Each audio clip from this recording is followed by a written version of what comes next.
Good morning, everybody. Thank you for joining us for today's spiritual forum discussion. Phil Teitelbaum is going to present the first of three discussions about the historical and cultural life of Jesus. Thank you, Phil. Thank you. I hope that was accurate enough. Close enough.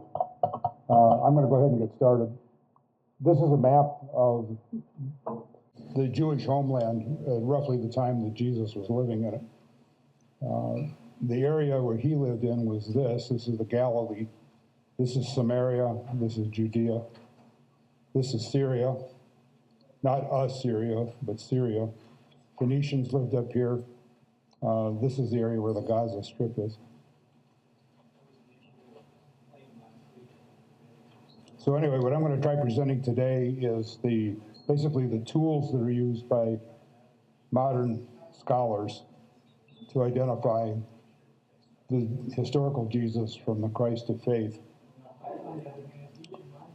Anyone here from a Christian background will probably recognize this. By the way, who here is from a Christian background? Because I'm not. Okay. Unitarian. Unitarian from 150 years ago, yes. But so anyway, you're familiar with the Apostles' Creed. I don't know, I'm not going to read it to you, I'll just flash through it. But note what it says about Jesus the person.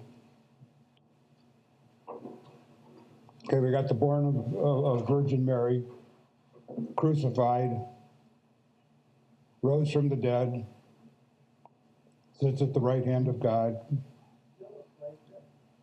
resurrection of the body, life everlasting, amen. This is the shorter of the two creeds that Christian churches use. The other one's the Nicene. So anyway, from the point of view of the Christian religion, the most important things that Jesus did is he was born and he died. What happened in between is sort of of secondary importance to the official Christian religions. And for Christianity, the most important things that happened to him were the things before he was born and after he died. Okay, what am I getting at here? Well, who conceived him? Who was his father? What happened to him after he died? So anyway, we're talking about here the Christ of the Christian faith. And the idea here with Christianity, the important part of it is that Jesus as the Christ was God's son. He was resurrected, lives in heaven, is going to return for the rapture where all the true Christians are going to go that way. The Christ of faith appeals to the need for certainty that most of us have. Anyone who's from a Catholic background will recognize this, but this is the Christ of faith. Actually, this is the Sacred Heart of Jesus. The historical Jesus is a much different entity than the Christ of faith. There's a lot of uncertainty in trying to piece together the details of the real person who walked around. But the quest for the Jesus of history appeals to those of us who are interested in historical accuracy. Okay, so where are we going to look to find the Christ of faith, or the Jesus of history? We're not going to look at the creeds, because we just went there and it doesn't say much of anything about what Jesus did walking around. So we look first primarily at the New Testament, and the primary sources are the Gospels, logically, and Paul's letters. Also, there's the Gospel of Thomas. We didn't have a copy of this. We knew it existed, but we didn't have a complete copy of it until 1945 when a copy was discovered in the Egyptian desert. We have the writings of Flavius Josephus, who wrote roughly, I have here 80, it's actually closer to in the 90s. And then the final item I have listed here is called the Didache. This was a manual of discipline for early Christian churches. It's thought to have been written in the last half of the first century. And this has some material that is quoted from, more or less quoted from Jesus. Okay, so what do Paul's letters say? What's the significance? Paul's writings are the first things written in the New Testament. They're older than the Gospels. They're thought to have been written in the 50s, but all of his information is secondhand or third hand. According to the book of Acts, he met with Jesus' brother James and with the elders of the church. But Paul presents very little biographical information about Jesus, and he says absolutely nothing about the birth of Jesus. The significance of that is that there wasn't anything too significant about it. Okay, what about the Gospels? Well, that's our primary source, but none of the Gospel writers claims to be an eyewitness for anything that happened during Jesus' lifetime. And if you read them, they're all written in the third person. Nowhere in any of the Gospels does anyone say, we did this or we did that. Now, could people write that way? Could people write in the first person? Yes, because the person who wrote Luke also wrote the book of Acts, and part of the book of Acts is in the first person. So it's not that people didn't know how to use pronouns 2,000 years ago. They did, but these are all written by people who are not witnesses. Scholars have generally concluded that Mark was the first gospel written. It's the shortest, has no birth story, and also there's no resurrection story in the original version of Mark. Thought to have been written around the year 70, right around the time that the temple was destroyed by the Romans during the Jewish revolt. The Gospels of Matthew and Luke date to probably 10 to 15 years after Mark. John's Gospel is the latest, and it's a different kettle of fish altogether. We'll talk about it a little bit later. Okay, the Gospel of Thomas, what's the significance of that? This was discovered in the Egyptian desert along with other mostly Gnostic writings in 1945. The copy that we have that was discovered was not written in Greek like all the other Gospels were. This is written in the Coptic language. But the scholars recognized that this was the Gospel of Thomas. Okay, so what's the significance of the Gospel of Thomas? It's sayings of Jesus. And 2/3 of the sayings are very similar to the ones found in Matthew, Mark, and Luke. Well, that's not a coincidence. There's very little narrative in this. There's no miracles. And the earliest composition date for Thomas, the one they found dates to the 300s. They carbon dated it. But the original document, probably in Greek, was written maybe as early as 50. Now, the Gospel of Thomas didn't make the cut to get into the New Testament. The church councils that decided what was going to go in and what wasn't probably left it out because there weren't any miracles, and there was very little narrative in there. It was all sayings of Jesus. But for scholars, that rings a bell because maybe this brings it closer to the time Jesus actually said these things. Okay, the writings of Josephus. He was a Jewish historian who was active in the last couple decades of the first century. He wrote a book wrote two books that we know about. Antiquities of the Jews, dated to about 93. And in that, he references Jesus as a wise teacher. He references his brother James. He references John the Baptist. This is a truly independent source. Because he was Jewish, for one thing. The Didache is a book also called The Lord's Teaching Through the 12 Disciples to the Nations, basically an instruction manual for early churches. It's practical instructions. It has sayings and some ethical principles said by Jesus. So this is another independent source. Okay, there are two approaches to any kind of Bible scholarship. The confessional approach, which is what most church Bible studies use. They study the text, and that's all. They don't ask any questions. The only question they do ask is, what does this mean to me? That's the question they ask. It's assumed that it's been inspired by God, and so they don't question it any further. Modern Bible scholars use this historical critical approach, where they try to go deeper than that. They want to find out who wrote it, when was it written, why was it written. Okay, the confessional approach assumes that the Bible is the inspired Word of God. Therefore, everything in the Bible is true, and since everything in the Bible is true, therefore it's the Word of God. You can see the logic there. It sort of goes in a circle. There's a name for that. Okay, people who do that kind of Bible study ignore the fact that there are likely lots of errors from generations of copying the text. There were no Xerox machines 2,000 years ago. Lots of scribes were doing this, and it was very easy for them to make mistakes. And if one scribe in the 2nd century made a mistake, anybody who copied from him was going to copy that mistake and then add some of his own. Plus the fact that sometimes these scribes would write a commentary in the margin. Yes, they would. They would Then the improve. next person copying them would insert it in. That could happen too. And some of the scribes would improve the original text because it didn't come up to their standards of what it ought to say. You know, or they maybe didn't understand it, or they misspelled something. Spelling wasn't standardized like it is now. So anyway, people that do that type of Bible scholarship, churchy kind of scholarship, ignore science. Because if you take scientific findings as primacy, you wind up having to reject significant parts of the Bible.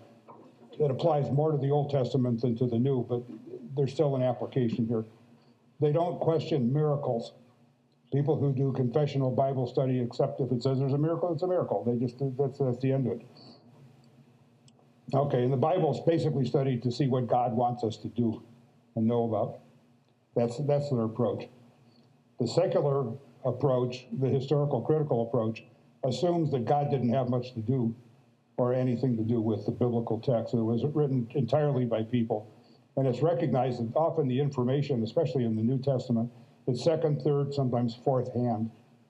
Miracles are pretty much rejected out of hand as either being impossible to study historically, or that they either, or else it was factual, was it real occurrences that were misinterpreted. But most people have enough of a scientific, we live in a modern world, and you don't see too many miracles happening anymore. 2,000 years ago, if there was a lightning strike, it's a miracle. Well, we know better now. Okay, so what's biblical criticism? It's the technique of identifying the time and the place where the biblical books were composed. The Bible is analyzed to try to find actual real history. Okay, so how does this historical Jesus scholarship work? Well, it's part of modern Bible criticism, but it's directed towards Jesus' life. What was the historical setting that he lived in? What did he say and what did he do? What are the tools that are used by modern Bible scholars?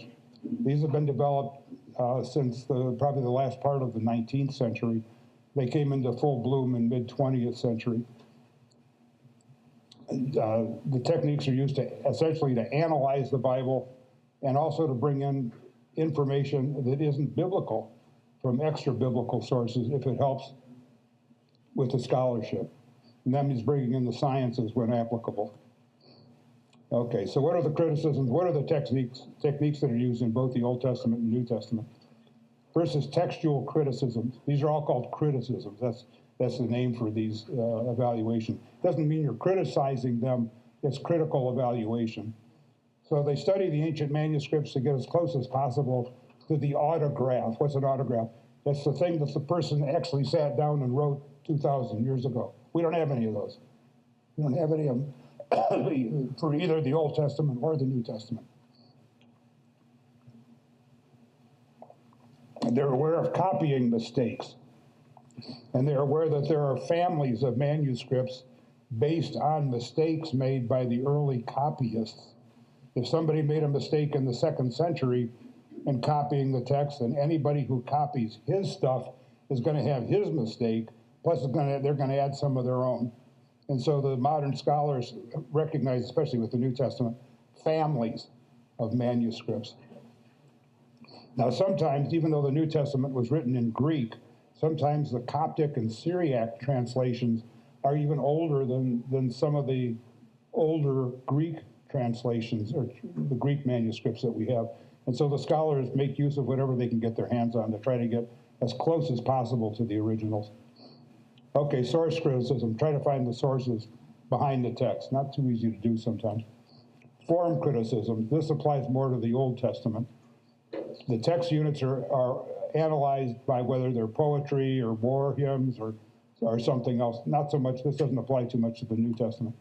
Redaction criticism. When were the texts edited? And who did it? And why? Rhetorical criticism. Why was a particular text written? Why was the Gospel of Mark written? Why did Paul write his letters? Who was the intended audience? Was it us in the 21st century, or was it people living 2,000 years ago? Okay, so socio-scientific criticism, this is where the modern sciences come in, the social sciences in particular, cross-cultural anthropology and sociology, also archaeology. It hasn't helped a huge amount with the New Testament, but it has provided some information that was useful for background. Geology and climatology. Okay, so anyway, the whole idea is to try to define the world as it existed at the time the biblical texts were written. How does this apply to the New Testament? Okay, source criticism. How many Gospels are there? Well, there are 4 of them that made the cut. There's at least 16 more Gospels out there that didn't make the cut by the church councils. Which was written first? Which was written last? Are they independent of each other? Okay, as far as independence, we've got the synoptic problem. Who's heard of synoptic Gospels? Okay, Matthew, Mark, and Luke. Why are they called synoptic? Because they're with one eye, at least it appears that way. And the point is that many passages in Matthew, Mark, and Luke are word for word identical. Well, that doesn't happen if people are writing independently. It means somebody's copying from somebody else. We have a name for that in modern times. They didn't do that back then. Okay, and how do you find out which passages are word for word identical and which are close? Books called gospel parallels. These are used by Bible scholars, they're used by divinity students. And it'll have Matthew, Mark, and Luke lined up in columns on each page, and you can compare the texts and see if they're exactly the same or if somebody is embellishing something else. Mark's gospel is generally considered to be the oldest. It's the shortest gospel by far, and it's written in a rough Greek, meaning that the person who wrote Mark was not writing with Greek as a first language. And that's significant because it might mean, scholars think, I think, that it likely was written by somebody who spoke Aramaic as his first language. But he learned enough Greek, and he was literate, which is also unusual at that time, by the way, that he was able to write a gospel in the Greek language, but it's a rough Greek. And it doesn't mean there's no birth story in Mark's gospel. Why is there no birth story? Well, maybe it wasn't significant. It either wasn't significant at all or else it was an embarrassment. Most likely it was just not significant. The story begins in Mark's gospel with the baptism. Now there are miracles in Mark's gospel, but they get better as you go into Luke, Matthew, and especially John's gospel. So the miracles are less miraculous in Mark. In Mark's gospel, for instance, a particular story will have Jesus healing some. You get to Matthew's gospel and it says Jesus heals many. You read the same story in Luke and Jesus heals all. The point is that these secondary writers were improving on what Mark said. In Mark's gospel, Jesus does not come off as being a godly, he may be godly, but he's not a divine figure. He's 100% human. Mark's gospel has 2 endings, a short ending with no resurrection. Now that's kind of significant. Why didn't Mark put down a resurrection? Well, there is a second ending that does have a resurrection. And it also has snake handling and some other things. It looks like somebody improved Mark's gospel to fall in line with the other gospels.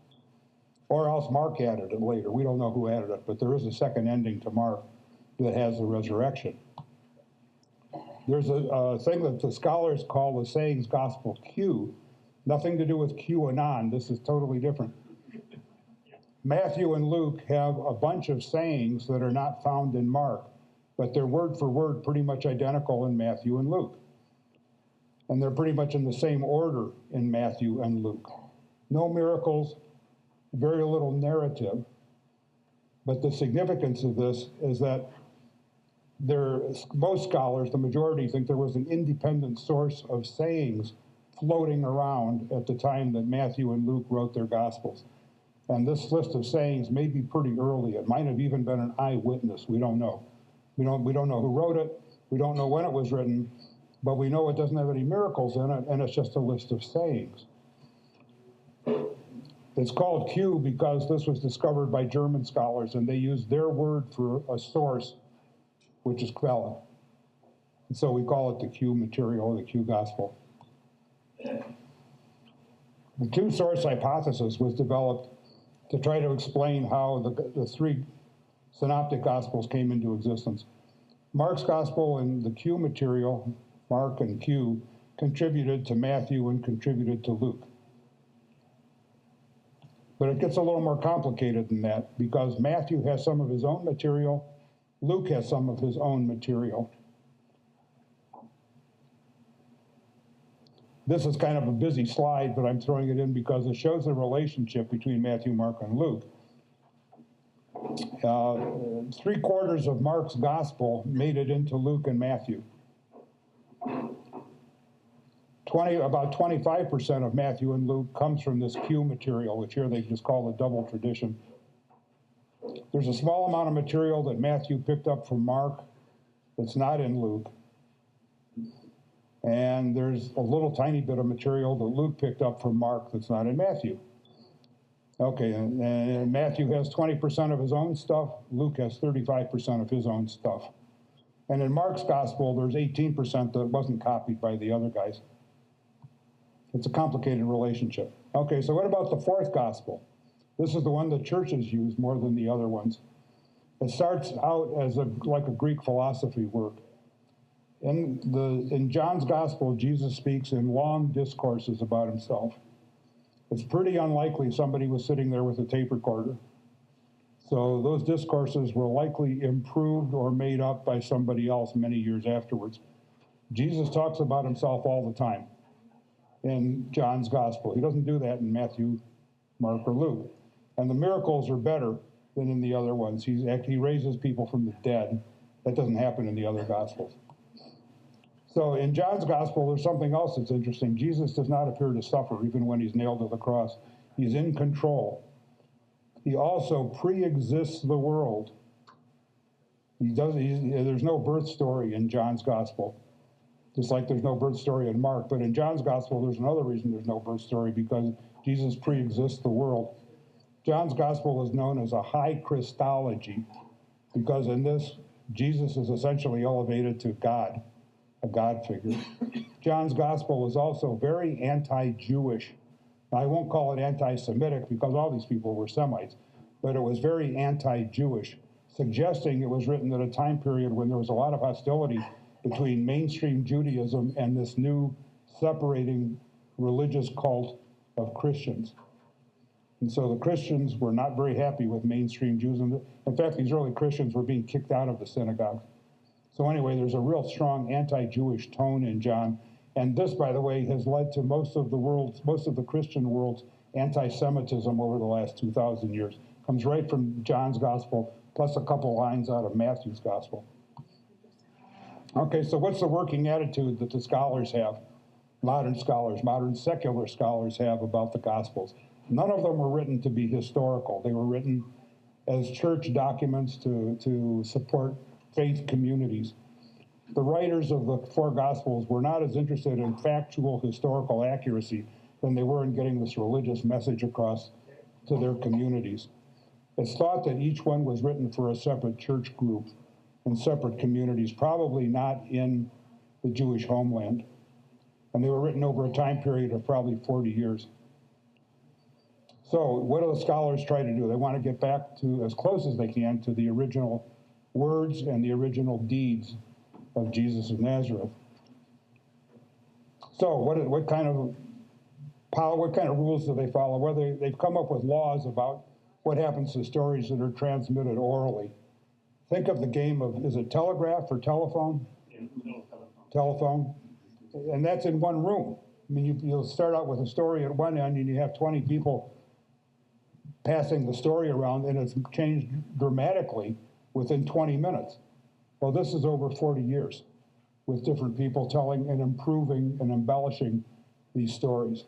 So they recognize they've got to peel back an awful lot of layers of improvement to get back to the originals. And sometimes it is possible to identify with, in some certainty, what traditions are the earliest ones and which are the later ones. Generally speaking, the simpler a story is, the more likely it is to go back to the time of Jesus himself and not being a church addition. Okay, so the earliest stuff is in the New Testament is Paul's letters. Now, Paul didn't write all the letters that are attributed to him. Modern scholars think he wrote 7 of them. But his letters date to about the 50s. Well, that's about 20 years or so after Jesus was crucified. Mark's gospel was written probably 20 years after that. There's pretty good reason to think that Mark's gospel was written around the year 70, which is at the same time that the temple in Jerusalem was destroyed by the Romans. Neither Paul nor Mark says anything at all about Jesus' birth. And at least with Mark, Jesus' messiahship begins when he's dunked by John the Baptist. Before that time, Mark doesn't say anything about him before his baptism. In Matthew and Luke, there are nativity stories. Those are the 2 Christmas stories that we all know, but they're different from each other. You wouldn't know that by watching the TV shows that are on around Christmas time, but the 2 stories do not harmonize at all. They have a couple things in common, namely they both talk about Mary as being a virgin. They have him born in Bethlehem. They have his parents being the same, but the stories are totally different otherwise, so that you can't really harmonize them. But the significance is, since Mary's a virgin, guess who the father is? Who's Jesus' father? The big guy upstairs. Therefore, Jesus is half God and half human. This is a combination picture that shows, this is commonly done at Christmas. It tries to mix both of the 2 stories. The manger, the animals and all that, that's Luke's birth story. The 3 wise men, the star, that's Matthew's story. Excuse me. I thought it didn't really say 3 wise men. I know, they always talk about 3. I know they do, because they mentioned 3 gifts. Okay. But there's some place where it says 3 wise men. You may well be right. Okay. Now, in John's gospel, there's also no birth story. Why is there no birth story? Because Jesus existed from the beginning of the universe. He starts out as, this is a term from Greek philosophy, the logos. This is a figure, basically a divine figure, existing from the beginning of the universe. God is made flesh in John's gospel. In other words, Jesus was born, but there was no big significance of that. He just sort of appears as a human. But in John's gospel, Jesus almost looks like he's pretending to be a human, like he's really a God figure. And anyway, his messiahship begins from the beginning of the world in John's gospel. Ta-da! That's the typical picture. This is the Christ that people know about. Okay, so what are the criteria of authenticity that modern scholars use? Probably the most important one is this criterion of multiple independent attestation.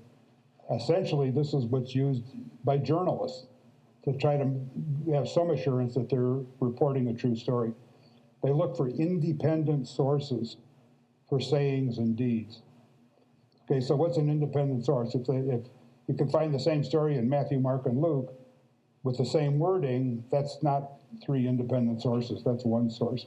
But if you can find something in Matthew, Mark, and Luke, and then find something that's very similar to that in an outside writing, say the Didache, that's significant, that's an independent source. Or if they find something that's in Thomas's gospel, that's an independent source. So this is one of the primary means that the scholars use to try to get back to the earliest layers. And then, as I said, it's essentially the same thing that journalists use. They look for independent things. Again, within the Gospels, Matthew or Mark, the Q material, which is separate from Mark, and John's Gospel. John's Gospel actually is not very helpful at all. It has very little material in it that scholars think goes back to the time of Jesus himself. It's basically a sermon. Largely, yes. Plus, it has signs in it. In the first 3 Gospels, Jesus says, I won't show you a sign. Well, you get to John's Gospel, and there's the whole thing is signs that Jesus is trying to demonstrate who he is. So it's a different kettle of fish, and scholars recognize John's Gospel as more theology and less, without much history in it. Paul's letters are Paul's letters. Paul says nothing about Jesus' birth, but he does talk about the resurrection from, again, second and third hand information. The Gospel of Thomas has all sayings in it. Josephus has no birth, no miracles, no resurrection, but it does talk about Jesus. And there is a passage in there where it says in passing, and by the way, Jesus was the Christ. And then it goes on and talks about something else. Well, scholars now think that he didn't write that was added by somebody who was trying to improve it. People were copying Josephus just like they were copying the gospel. Sure. And But so even their comments were making into the text. Sure, they improved it. They wanted to make it fall in line with other Christian writings.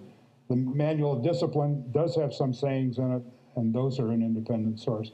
Also, there are some writings of the church fathers from the 2nd century, Irenaeus and a bunch of other people, who occasionally say something that's useful for getting back to the original Jesus. Not often, but sometimes. Okay, the criterion of dissimilarity, or sometimes they're called the criterion of embarrassment. This is something that a gospel has in it that would be an embarrassment to the early Christian church. So what's the significance of that? Well, it's unlikely that later church people would have added this to a gospel if it's an embarrassment. And the two things that stand out that all the scholars agree is authentic historical Jesus material is the fact that he was baptized and that he was crucified. So what's the significance of Jesus being baptized? Well, for Christians at least, baptism is for what? Remission of sins. Why would Jesus need to have his sins removed? He didn't have any sins. He's supposed to be born, like pure and holy and all that. So why would he need to be baptized? So it's considered that actually happened. And he was baptized by John the Baptist. I can get to this in my talk next week, but in reality, Jewish baptism has a different significance than Christian baptism. John the Baptist was not a Christian, he was Jewish. And what he was doing was dunking people to purify them, not spiritually purify them, physically, bodily purifying them. That's the Jewish equivalent of baptism. It's not to get rid of sins, it's to make you physically pure so that you can go into the temple. Jesus was crucified. Nobody's arguing that didn't happen, but that's an embarrassment. Crucifixion was reserved for people who were low class, basically, slaves. You didn't want to die by being crucified. First of all, it was a horrible way to die, but also was considered embarrassing, among everything else. Okay, so what other items of embarrassment are there? In one passage in Mark, Jesus' family says that he's out of his mind. His family heard that he was in a synagogue saying things, and the family rushed to him and they tried to get him out of there because they thought he was crazy. Well, the church wouldn't have put that in there. So it's thought that goes back to the original. In Luke's gospel, at least, and I think he may be the only one that says this, he tells his followers to buy a sword. That if you don't have money to buy a sword, sell your cloak and buy one. Well, this is the Prince of Peace telling his followers to go buy a sword. The church wouldn't have put that in there. Okay, this is a fuzzy one, the criterion of coherence. Once it's decided that something that Jesus said and did is authentic, any other things that you find in the gospel that match up with the authentic ones are probably also authentic. This is probably the most controversial of the various criteria because there's no unanimity at all as to what to include. By the way, modern scholars don't agree with each other on a lot of things. If you read this scholar and that scholar, you may think you're reading about two different Jesuses. Semitisms. Even though the New Testament was written in the Greek language of the time, Koine Greek, there are some traces of Aramaic that show up from time to time. And it's thought that those likely go back to things that Jesus actually said. At one point, he was talking about the teachers of the law, which would be the Pharisees. And he says, you blind guides, straightening out the gnat and swallowing a camel. Well, it's a pun in Aramaic. It's not a pun in Greek, it's not a pun in English. But in the Aramaic language, it's a pun. So anyway, it's thought that likely goes back to the real person, goes back to Jesus. And this side somehow didn't quite, anyway, I'll get rid of that. It sits in Laban. It means what was the situation that Jesus was living in. Whatever he said and whatever he did has to fit with the political and social and economic time that he lived in. And if sayings and actions that are in the Gospels only fit with a later time period, like this hostility to the Jews, it's probably not authentic to Jesus. And that's why a lot of the Gospel of John is discounted. So what sources are there for the Sitz and Laban? Roman records, Jesus, the Jewish Apocrypha, the Christian Apocrypha, and this group of writings called the Pseudepigrapha. They're not in the Jewish Bible, they're not in the Catholic Bible, but they are in the Eastern Orthodox. They're writings from about that same time period, plus or minus 100 years. They can give scholars a good idea what the political and economic situation was at the time. The archaeologists have gotten into the act. Hasn't helped out a huge amount, but it has provided some information about what the economic situation was at the time that Jesus lived. Cross-cultural anthropology has also helped to define what the living situation was like at that time and that place. So where did this all happen? Well, it happened in the Galilee. Jesus was active, presumably for at least a few years before he was executed. When was he executed? About the year 30 plus or minus 5. Why do we say that? Because that's when Tiberius was the Roman emperor, and also Pontius Pilate was the governor at the time, or prefect actually. So there's a 10-year period in which Jesus could have been killed. Palestine, it wasn't called Palestine, I shouldn't use that term. The Jewish state was a Roman vassal state to the Romans. Galilee had limited autonomy from Rome. Judea had no autonomy from Rome. Judea was under direct Roman control. So if you lived there at that time, you would have seen occasionally Roman soldiers. This is the 10th Roman Legion standard. As a rule, the Roman soldiers tried to stay away from the public, the Jewish public, because it pissed off. The Jews did not like seeing foreign soldiers running around.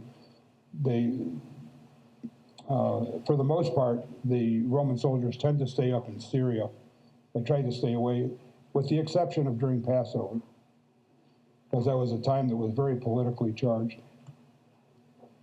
Okay, so at the time that Jesus lived, Galilee was run by a client king of the Romans who was one of Herod the Great's sons, named Antipas. During Jesus' lifetime, 2 cities nearby were being constructed, Tiberias and Sepphoris. And Sepphoris in particular was within walking distance of Nazareth. Let me see if I can find it. This map is pretty hard to read, so I won't do it. But anyway, Nazareth is here someplace, and Sepphoris is like a 4-mile walk, but it's within walking distance. It's thought that people were taxed very heavily, and this produced. Okay, here it is. This is Nazareth. This is Sepphoris, and Tiberias is over here on Sea of Galilee. But anyway, it would be very possible for Jesus or his father, who was a laborer, to walk to and from Sepphoris. And by the way, his father wasn't a carpenter. The Greek word means laborer. So, Technon. Tecton. From which we get technology. Technology. But it didn't mean, people tried to elevate him to being a carpenter. He may have been, but basically he was a laborer. Okay, so there was a lot of financial pressure on the people and progressive unrest, which led to a full-blown Jewish revolt in the year 66. At the time that Jesus lived, it's thought that many of these small family farms were foreclosed on. People were borrowing money, they couldn't pay it back, and they'd wind up on the roads, homeless. Lots of destitute people, increasing unrest. This is the milieu, the Sitz and Laban that Jesus lived in. That's as much as I'm going to do for this. I didn't want to talk for more than 45 minutes. I succeeded. That's it. I'll take questions. He was in a synagogue, and his family was told that he's acting crazy. And so his family shows up. Doesn't say exactly how many of his family. He was known to have brothers and sisters, and his mother was still around. We don't know what happened to Joseph. He kind of went away or died or something. We don't know. His family shows up, and they thought that he was out of his mind. Is there other evidence that he was mentally unstable?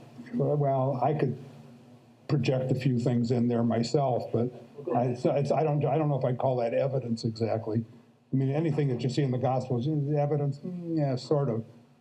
I mean, I think he was bipolar. Okay. That's my own assessment. But, and that could have made him seem crazy to his family and to other people sometimes. The virginity of Mary question is only in the Catholic Church. And I'm not entirely sure why they did that, except that they were trying to find a goddess figure. As Christianity, as a church, extended itself into Europe, the church, which became the Catholic Church, wanted to appeal to as many of the pagans as possible. Well, the people in Europe were used to having gods and goddesses, and the Jewish religion didn't have that. But Christianity here had this virgin mother of Jesus, and they were starting to call her Mother of God. So she became as close as the Catholic Church could come to a goddess, but it was desirable for them to keep her virginal. He has siblings. He had siblings. He had two or three, I think 3 brothers and sisters. We don't know the names of the sisters, but we know he had a couple brothers. In fact, there was a suggestion made by a psychologist who was a member of the Jesus Seminar that Jesus' brother James was maybe Jesus' older brother. So think about that for a minute. So that's in the Bible. Well, it doesn't say he was his older brother, but there are places where it refers to him as the brother of the Lord. So yeah, he was an actual, not a half-brother, brother. Caesar Augustus was supposed to, his mother wasn't a virgin, but it was generally assumed that Caesar Augustus's father, the Emperor Caesar Augustus, that his father was Apollo, the god. It was to everyone's benefit. If you were a Roman citizen, it was to your benefit to agree that you believed that. And so, to some extent, probably Matthew was trying to make sure that our guy was equal to their guy.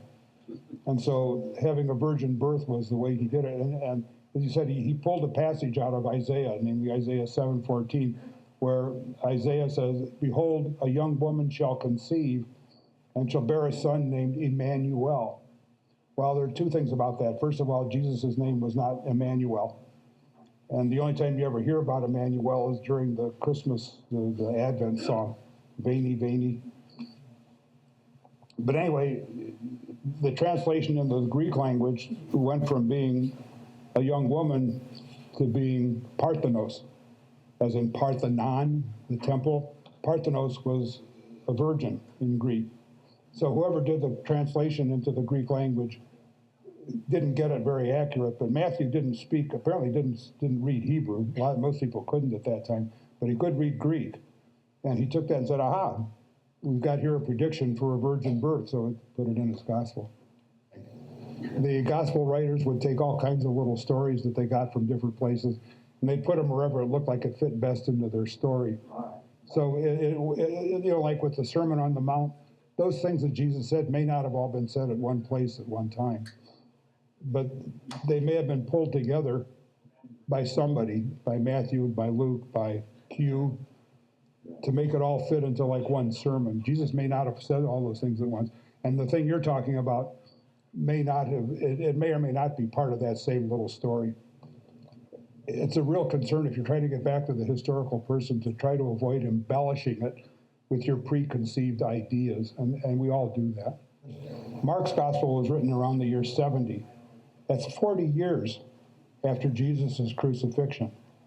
He may have been talking to people who were he may be getting second and third hand, fourth hand information. And people's memories back then were not any better than they are now. I mean, there's a common belief that back in Bible times, people had wonderful memories because they didn't write a lot of stuff down. There's no evidence for that. Sociologists have studied modern societies that are oral-based, where there's not a lot of written stuff. And the oral storytellers will claim that they can memorize big tracts of information and repeat it back literally. Well, the sociologists bring out the tape recorder. They'll have the individual record his story, and then they'll come back a year later, say, please repeat the story. And it's all different. I mean, so there's just no evidence that 2,000 years ago people could memorize big amounts of information accurately and repeat it accurately. It just doesn't happen. But even if somebody who listened to Jesus had a photographic memory, that person didn't live forever. And so he would tell what he knew to somebody else, who then would tell somebody else, who would tell somebody else.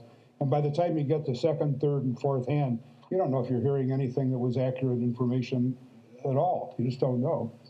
And that's a huge problem with biblical scholarship. You know, if somebody wrote it down right away, well, that's different. They didn't. I mean, there weren't that many people who were literate. In fact, there's still this ongoing debate as to whether Jesus himself was literate. We don't know. Well, Josephus was a historian. He was, I'm trying to remember what this, he took part in the Jewish rebellion between 66 and 70, and he surrendered. He was supposed to be a general, and not a very good one, a Jewish general. He surrendered to, I think, Vespasian, the Roman general, and became a client of his. After that, he lived in Vespasian's house, and he had the opportunity to write all this stuff. So he wasn't really in the government. We don't have any Roman government records. They probably existed 2,000 years ago, but we don't have any of that now. We have some second and third hand copies of Roman historians, like Tacitus for one, and there are a few others who mention Jesus in passing, but there's no real information there that you can do anything with other than that he was a real person. There is still some belief among some people that Jesus never existed. Well, for that time period, we're looking at this 2,000 years in his future, there aren't many other people that we could prove actually existed 2,000 years ago. I mean, we know the Roman emperors existed, but as far as other people, we don't know. They're gone. They're lost. And so that's sort of true with Jesus. But most of the scholars think there's enough documentary material from the gospel writers, from Paul. There's a pretty high degree of certainty that he actually was a real person who walked around. Even Josephus was writing in the 90s. I mean, that was many years. Jesus was crucified around 30 something or other. We're talking 50 years later or more. So he was getting his information from somebody else who may have gotten it from somebody else, who may have gotten it from somebody else. I mean, we're not getting a lot of firsthand stuff here. In fact, none. None of it's firsthand. There's no biblical manuscript that's firsthand either. I mean, the oldest biblical manuscripts we have of either testament are the Dead Sea Scrolls, and that's not New Testament stuff, that's Old Testament. As it turns out, there were episodes of plague that went through southern Europe. It devastated the Roman Empire a couple different times. We don't hear about those. We think about the plague episodes in the Middle Ages. There were plague episodes that were before that. And so people would be dying off in their 20s and 30s. I mean, we have some information about how long people live, but not a lot. But it's certainly less than now. Sure. If you had a lot of money, you'd have an easier time of it, but not necessarily a longer time of it. But poor people really didn't last long. I mean, they got all kinds of diseases, and there was no treatment.